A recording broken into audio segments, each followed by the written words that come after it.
রাষ্ট্রের কল্যাণে নিরপেক্ষভাবে দায়িত্ব পালন করবেন বলে জানিয়েছেন রাষ্ট্রপতি মির্জা ফখরুল ইসলাম আলমগীর। দুপুরে বঙ্গভবনের দরবার হলে অনুষ্ঠিত রাষ্ট্রপতির প্রথম দরবারে এই কথা বলেন তিনি। জানান, রাষ্ট্রপতি হিসেবে দায়িত্ব গ্রহণের পর দেশ, রাষ্ট্র ও জনগণের স্বার্থই হবে তার একমাত্র লক্ষ্য।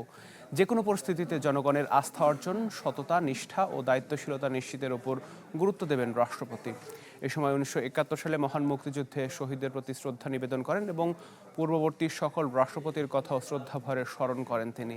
এছাড়া বঙ্গভবনের কর্মকর্তা কর্মচারীদের নিষ্ঠা ও সততার সঙ্গে দায়িত্ব পালনের আহ্বান জানান রাষ্ট্রপতি।